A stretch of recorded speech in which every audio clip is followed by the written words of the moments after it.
Presenting the classics of Sam P. Chaladurai. Sam P. Chaladurai அவர்களின் போதனை களஞ்சியத்திலிருந்து.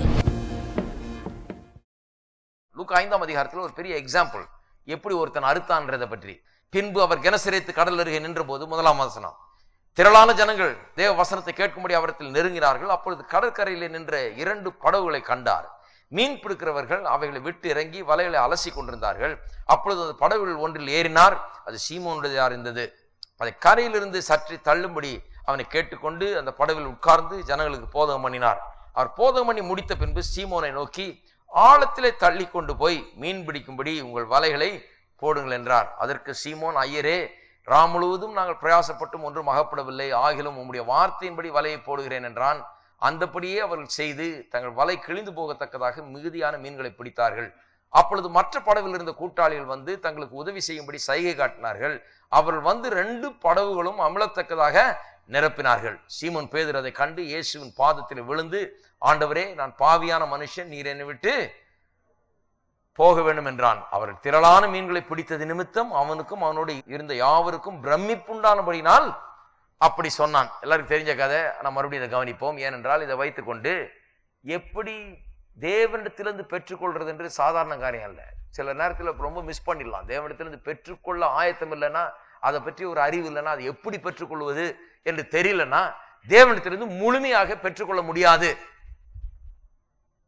விதைக்கிற நேரத்தில், அறுக்கிற நேரத்தில் தூங்கிட்டு இருக்க கூடாது. அவன் லட்சியை உண்டு பண்ணுகிற மகன் என்று சொல்லி இருக்குது. அறுக்கிற நேரம் ஒன்று வருகிறது, அந்த நேரத்தில் தூங்கி கொண்டிருக்காதீர்கள், சுறுசுறுப்பா இருங்கள், அதை பற்றி சரியான சத்தியங்களை அறிந்து கொண்டிருங்கள். எப்படி தேவனிடத்திலிருந்து பெற்றுக்கொள்வது என்பதை நன்றாய் தெரிந்து கொள்ளுங்கள். அதுக்காக தான் இந்த வசனத்தை வாசித்தேன். இது ஒரு பெரிய உதாரணமா இருக்குது. பேதுரு ராம் முழுவதும் அவனும் நண்பர்களும் மீன் பிடிக்கிறவர்கள்லாம் போய் மீனை பிடிச்சி எப்படியாவது கொண்டு வந்து ஒரு சம்பாதித்தை உண்டு பண்ணலாம்னு சொல்லி ராம் முழுவதும் முயற்சி எடுக்கிறார்கள். ஒன்றும் நடக்கல. கொண்டு வந்து வலைகளை அலசி கொண்டிருக்கிறார்கள் போறதுக்காக. இயேசு வந்து பேதுருடைய படகுல ஏறி உள்ள தள்ள சொல்லி அங்கிருந்து பிரசங்கம் பண்றார். ஜனத்திரள் கூடுகிறார்கள், அவர்களுக்கு போதிக்கிறார். போதித்து முடித்த பிறகு இயேசு பார்க்கிறார், சரி, இவனுடைய போட்டை கொஞ்ச நேரம் யூஸ் பண்ணி இருக்கிறோம், இவனுக்கு சில காரியங்களை செய்வோம்னு சொல்லி அவனிடத்துல ஆழத்துல தள்ளி கொண்டு போய் மீன் பிடிக்கும்படி உங்கள் வலைகளை போடுங்கள் என்றார். உடனே பேதுரு சொல்லுகிறான், ஐயரே, ராம் முழுவதும் நாங்கள் பிரயாசப்பட்டும் ஒன்றும் அகப்படவில்லை, ஆகிலும் உம்முடைய வார்த்தையின்படியே வலையை போடுகிறேன் என்கிறான். பாருங்க, பேதுரு வந்து தேவனிடத்திலிருந்து பெற்றுக்கொள்ளக்கூடிய ஒரு மூட்லையும் இல்லை, ஒரு அறிவும் அவனுக்கு இல்லை. சரியா இப்படியே இருக்கிறான். ஒரு வெறுப்பு, ஒரு சலிப்பு வாழ்க்கையில, ஒரு விரக்தி. நான் முழுதும் ட்ரை பண்ணியாச்சு, என்னத்த பிரயோஜனம், ராவெல்லாம் வேர்வை சிந்தியாச்சு, ராவெல்லாம் முயற்சி எடுத்தாச்சு, நமக்கு தெரிஞ்ச எல்லா ட்ரிக்கையும் யூஸ் பண்ணியாச்சு, இந்த மீன் நம்ம கையில இருந்து தப்பிச்சிருச்சு, நாம் எவ்வளவு பெரிய ஒரு மீன் பிடிக்கிறவனா இருந்தாலும் ஒரு மீன் கூட அகப்படலையேன்னு சொல்லி தன்னை நொந்து கொண்டு அப்படி ஒரு விரக்தியில இருக்கிறான். பாருங்க, சந்தோஷத்துல இல்ல, சமாதானத்தில் இல்ல, ஸ்தோத்திரத்தில் இல்ல, தேவனை எதிர்பார்த்து இல்ல, அந்த மாதிரி கண்டிஷன்ல இல்ல, எப்படியே இருக்கிறான். இவன் பெற்றுக்கொள்றதுன்னா என்னன்னு அவனுக்கு ஒன்றும் தெரியல. இன்னும் அவன் விதைக்கவே ஆரம்பிக்கல. அதனாலதான் இயேசு வந்தவொடனே கொஞ்சம் படகு கொடுன்றாரு. ஏன்னா ஒன்னு விதைக்கணும், அப்பதான் ஆரம்பமாகும் அந்த ப்ராசஸே. விதைச்சாதான் உனக்கு ஏதாவது நடக்கும். கூடு உங்ககிட்ட காலி படகு தான் இருக்குன்றான். சரி, காலி படகு கொடுக்குறான். நாம தசமபாகம் காணிக்க கொடுக்குற மாதிரி கத்திருக்கின்ற விதைக்கிறது போல இவன் ஒன்றை விதைக்கிறான், தன்னுடைய படகை விதைக்கிறான். அவர் கொஞ்சம் நேரத்தை விதைக்கிறான். வீட்டுக்கு போக வேண்டிய கொஞ்ச நேரம் நின்றுட்டு இருக்கிறான். இவர் போதிக்கிறாரு. நல்ல நீளமா போச்சிருப்பாருன்னு நினைக்கிறேன். அவங்க உட்காந்துக்கிட்டு, சரிதான் போச்சு, நம்ம படகு வேற எடுத்துட்டு போய் தண்ணிக்குள்ள தள்ளிட்டாரு, அங்கிருந்து பெரிய பிரசங்கம் வேற பண்ணிட்டு இருக்கிறாரு, இன்னைக்கு மீனும் கிடைக்கல, நான் வீட்டுக்கு போறதும் லேட்டு, இத்தனை மணி நேரத்துல நான் எவ்வளவு சம்பாதிச்சிருப்பேன் அப்படின்னு கணக்கு போட்டு உட்காந்துருப்பான்னு நினைக்கிறேன். அதனாலதான் முடிஞ்ச உடனே இயேசு சொல்றாரு, சரி, நீ ஆழத்துல என்ன எனக்கு புரியுதுப்பா, நீ ரூபா ரேட்ல கணக்கு போட்டுட்டு இருக்கிற, மணி கணக்குல, உன்னை வருங்கையோட அனுப்பக்கூடாது. ஏன்னா எனக்கு கொடுத்துருக்குற நீ படகு, நான் யூஸ் பண்ணும்படி கொடுத்துருக்கிறேன். நான் அதை யூஸ் பண்ணிட்டு நான் சும்மா போறது இல்ல, ஓசி அடிச்சுட்டு போறவர் இல்ல கர்த்தர். ஹலோ, நீங்க ஏழைக்கு உதவி செய்தா கூட கர்த்தர் சொல்றாரு, எனக்கு கொடுத்த பர்சனல் லோன் மாதிரி அதை ட்ரீட் பண்ணிக்கிறேன், வட்டியோட உனக்கு திருப்பி தருவேன்றார் கர்த்தர். அப்பேற்பட்டவர் கர்த்தர். அவர் மானஸ்தர். அவர் சும்மா வந்து நம்ம வீட்டுல வந்து சாப்பிட்டு போறது இல்லை. அதனாலதான் சொல்றாரு, இதோ வாசப்படியில் நின்று தட்டுகிறேன், ஒரு கதவை திறந்தால் நான் அவனோடு வந்து போஜனம் பண்ணுவேன். ஐயோ, சாப்பாட்டுக்கு வர்றாருன்னு நினைச்சுக்காதீங்க. அடுத்தது ஒரு லைன் வருது, அவன் என்னோட கூட போஜனம் பண்ணுவான். இது ரொம்ப அற்புதம் பாருங்க. அவர் சாப்பிட்றவர் மாதிரி வர்றாரு, நம்ம எங்க நம்மளுக்குள்ளதான் சாப்பிட்டு போறாரோ, எலியா தீர்க்கதரிசி மாதிரி யோசிச்சுட்டு இருக்கிறோம். ஆனா அவர் சொல்றாரு, நான் போஜனம் பண்ணுவேன், அப்புறம் என்ன பண்ணுவேன், டேபிள் டர்ன் ஆயிடும், என்னோட அவன் போஜனம் பண்ணுவான், நான் விருந்து உபசரிக்கிறவன் ஆயிடுவேன், மேஜையில சாப்பாடை வைக்கிறவன் ஆகிவிடுவேன், அந்த மேஜையை நல்ல பதார்த்தங்களால் நிரப்புகிறவனா நான் இருப்பேன். அவன் இல்லை, அவன் எனக்கு சாப்பாடு போடுறதில்லை, நான் அவனுக்கு சாப்பாடு போடுவேன். அதனாலதான் இயேசு உள்ளையில உள்ளத்தை திறந்திருக்கிறேன் நான். ஏனென்று சொன்னால் அவர் என்கிட்ட ஒன்னுத்தையும் எதிர்பார்க்கலைங்க. நான் கண்டுபிடிச்ச பெரிய ரகசியம் என்ன, அவர் என்னுடைய மேஜையை நிரப்புகிறார், அவர் எனக்கு சாப்பாடு போடுகிறார், அவர் என்னை தேவையை சந்திக்கிறார். அதனாலதான் இயேசு உள்ளத்தை தட்டினா உடனே திறந்துடுறது பெட்டரு. இயேசுக்கு உள்ளத்தை திறக்கலன்னா, ஏன்னா இவர் வர்றவர் பாரமா இருக்க போறது இல்லை, பாரத்தை போக்குகிறவர் இவர், நன்மையை செய்கிறவர் இவர். அப்ப பாருங்க, படகை யூஸ் பண்ணிட்டு சரி இவனுக்கு ஏதாவது செய்யலாம்னு சொல்லி அவர் சொல்றாரு, ஆழத்துல தள்ளி கொண்டு போன்னு சொல்றாரு, வலைகளை போடுங்கள்னு. இவன் என்ன பண்ணான் பாருங்க, ஒரு பெரிய மிஸ்டேக் இவன் பண்ணது. இதுதான் சொல்லாத விஷயம். அது என்னன்னா, வலைகளை போடுனா வெறும் வலையை போட்டான். வலைகள்னா ப்ளூரல். 4ஆம் வசனத்தில் சொல்லி இருக்கிறது, மீன் பிடிக்கும்படி உங்கள் வலைகளை போடுங்கள். அவன் என்ன சொல்றான் 5ஆம் வசனத்துல, ராம் முழுதும் பிரயாசப்பட்டு ஒன்றும் ஆகப்படவில்லை, ஆகிலும் உம்முடைய வார்த்தையின்படியே வலையை. அவன் என்ன நினைச்சுட்டான், தப்பு கணக்கு போட்டான். பாருங்க பாருங்க, தேவனத்திலிருந்து அதான் பெற்றுக்கொள்றதுன்றது சாதாரண விஷயம் இல்லை.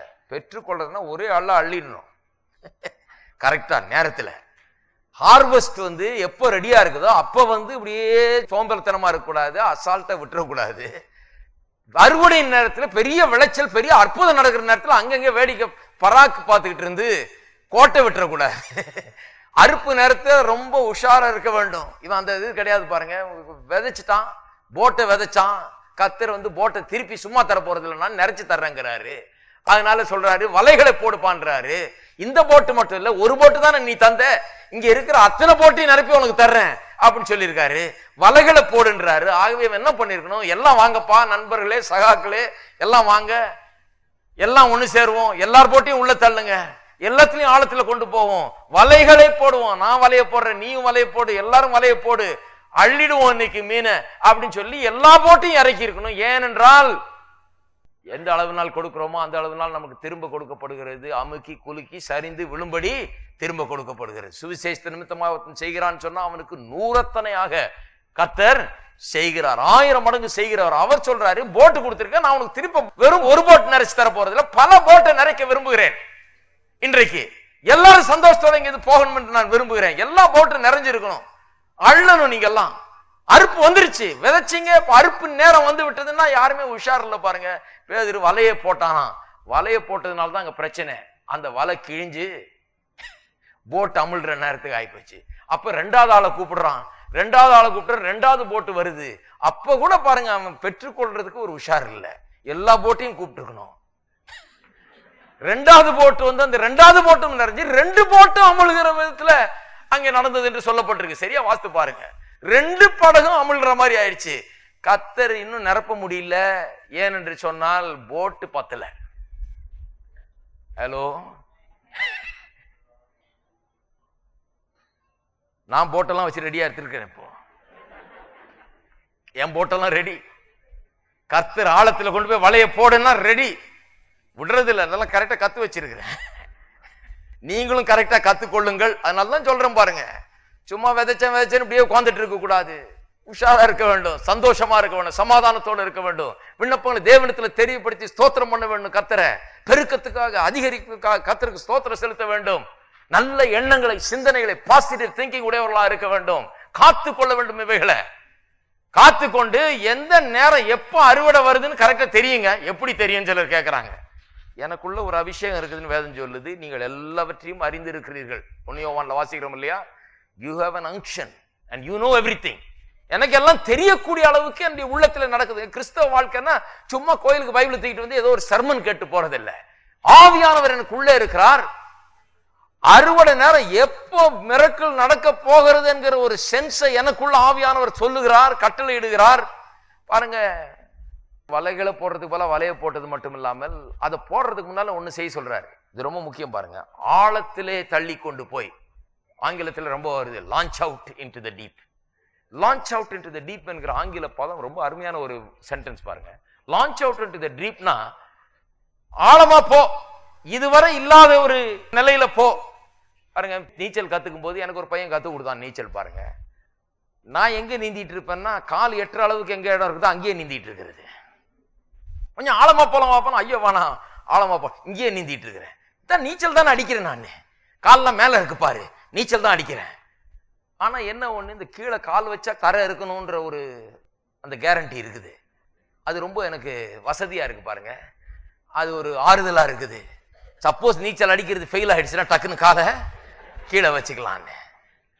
அப்புறம் தான் கண்டுபிடிச்சேன், ஆழத்துல நீந்துறதுக்கும் ஷாலோ வாட்டர்ஸ்ல ஆழமில்லாத இடத்துல தரையற்ற தூரத்துல நீந்துறதுக்கும் பெரிய வித்தியாசம் கிடையாது, எல்லாம் ஒண்ணுதான். இங்கே நீந்துற மாதிரி தான் அங்கேயும் நீந்துகிறோம். இது ஒன்றும் பெரிய பிரச்சனை கிடையாது. நீச்சல் தெரிஞ்சா இங்கேயும் நீந்தலாம், அங்கேயும் நீந்தலாம். இது என்னன்னா, எனக்குள்ள ஒரு தவறான ஒரு செக்யூரிட்டி எண்ணம் உண்டாயிடுச்சு பாருங்க. தரையற்ற அளவுக்கு இருக்கணும், நம்ம பாதுகாத்துக்கணும், நம்ம கரெக்டா இருந்துக்கணும். கர்த்தர் சொல்றாரு, இதெல்லாம் இப்படி வேலை செய்யாது. நீ எங்கிட்ட வரணும்னா, பெருக வேணும் என்றால், அதிகரிக்க வேணும் என்றால், 1000 மடங்கு நேரம் போகணும் என்றால், இந்த தரையெல்லாம் எட்டுதா பிடிக்குதான்னு பாக்குறதெல்லாம் விட்டு போட்டு எங்க வரணும், ஆழத்துக்குள்ள வர வேண்டும். ஆழத்துல தள்ளி கொண்டு போன்னு சொல்லுகிறார். அருமையானவர்களே, பெற்றுக்கொள்ள ஆயத்தப்படுவதில் ரொம்ப முக்கியமான காரியம் விசுவாசத்துல இன்னும் ஆழமாய் நாம் செல்ல வேண்டியது இருக்கிறது. விசுவாசத்திலே தைரியமாய் சில காரியங்களை செய்ய வேண்டியதா இருக்கிறது. விசுவாசத்திலே நம்ம ஆழத்துக்கு செல்ல வேண்டும். ஆழத்துல கொண்டு போய் அங்க வலைகளை போடுனாரு. நான் சொல்லுகிறேன், விதைப்பார்ப்பு என்கிற பிரமாணம் வேலை செய்யும் போது ரொம்ப ஆழமான கிறிஸ்தவர்கள் ஆயிடுறோம். நம்மளே ஆழத்துல போய் சில அனுபவங்களை நாம் பெற்றுக்கொள்ளுகிறோம். அநேக நேரத்தில் launch out into the டீப்ங்கிறத நான் அனுபவிச்சிருக்கிறேன் என்னுடைய வாழ்க்கையில. நான் சொல்லியிருக்கிறேன் சில கதைகள்லாம். நான் மாணவனா இருந்த காலத்தில் எப்படி பிரசங்கம் பண்ண ஆரம்பிச்சேன், அது ஒரு லான்ச்சிங் அவுட், அது ஒரு ஆழத்துல போகிற ஒன்று. எந்திரிச்சேன், பைபிள் எடுத்த பிரசங்கம் பண்ண ஆரம்பிச்சேன். அன்னைக்கு என்னுடைய வாழ்க்கையில திருப்பு முனை. அன்றையிலிருந்து ஒரு 40 இடத்துல பிரசங்கம் பண்ண முடியாது ஒரு ஆள் எனக்கு ஒழுங்கு பண்ணாரு. அது வரைக்கும் நான் பிரசங்கம் பண்ணதே கிடையாது. அன்னைக்கு ஏதோ ஒண்ணு அப்படி வந்தது, லான்ச் அவுட் டீப்னு கர்த்தர் பேதுருக்கு சொன்ன மாதிரி, ஆழத்துல வலைய போடுன மாதிரி. அன்னைக்கு கர்த்தர் எனக்கு அந்த வாய்ப்பை கொடுத்தாரு. டப்புன்னு பண்ண வந்தது. பிறகு இன்னும் படித்து முடிக்கிற நேரத்துல ஒரு இடத்துல வேலை செஞ்சு கொண்டே படித்து கொண்டிருந்தேன். அப்ப வேலை கொஞ்சம் தரையற்ற மாதிரி பாருங்க, அது ஒரு கம்ஃபர்ட். கரெக்டா வார வாரம் சம்பளம் வந்துடும். ரொம்ப ஒன்றும் கிடைக்குமா கிடைக்காதா, இருக்குமா இருக்காதான்லாம் பார்க்க வேண்டியதில்லை. கரெக்டா வெள்ளிக்கிழமையானா கரெக்டா கையில சம்பளம். பேடே, ஃப்ரைடே பேடே அமெரிக்காவில். கரெக்டா ஃப்ரைடே ஆனா துட்டை எதிர்பார்க்கலாம், ஒன்றும் பிரச்சனை கிடையாது. சம்பாதிச்சுட்டு பேசாமல் போயிட்டே இருக்கலாம், எதை பற்றியும் கவலைப்பட வேண்டியதில்லை. அதனால அந்த தரையே கொஞ்சம் அப்படி யூஸ் ஆகிடுச்சு. தரை அப்பப்போ பார்த்துக்கலாம், அப்படி நீந்தலாம், ஆனாலும் கொஞ்சம் தரையை பிடிச்சிக்கலாம். கர்த்தர் சொன்னார், போய் பிரசங்கம் பண்ணினாரு. நான் 2 சூட்கேஸில் எல்லாத்தையும் போட்டு கிளம்புனேன் பாருங்க. யாருக்குமே தெரியாது. ஒரு இடமும் பிரசங்கம் பண்ணிட்டு போனேன். அவங்க கேட்பாங்க, அடுத்தது எங்கே போறீங்க, வீட்டுக்கு போறீங்களான்னு. வீடே கிடையாது, 2 சூட்கேஸ் தான் இருக்குது. நேரம் போய் ஒரு ஹோட்டலில் இடம் பிடிச்சி அங்கே தங்கிக்கிட்டு அப்புறம் அங்கேருந்து இன்னொரு இடத்துல போய் பிரசங்கம் பண்ணுறது. இப்படியே போய்கிட்டே இருந்தேன் பாருங்க. கொஞ்ச நாள் ஒரு மாதம் தான் இருக்குன்னு நினைக்கிறேன். அதுக்குள்ளே ஒரு இடத்துல நான் பாஸ்டராக இருக்க முடிய அழைச்சாங்க.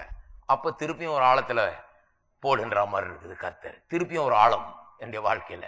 திருப்பியும் அதை செய்ய ஆரம்பித்தேன். அதை செய்ததில் ஒரு பெரிய ஆசீர்வாதம். அதை செய்து அது நல்லா போயிட்டு இருக்கும்போது கர்த்தர் இன்னொரு பெரிய சேலஞ்ச் அவனுக்கு தர்றேன். இங்கேருந்து இந்தியாவுக்கு கிளம்பி போய் அங்கே செய்யினாரு. இது ரொம்ப பெரிய ஆழம். இது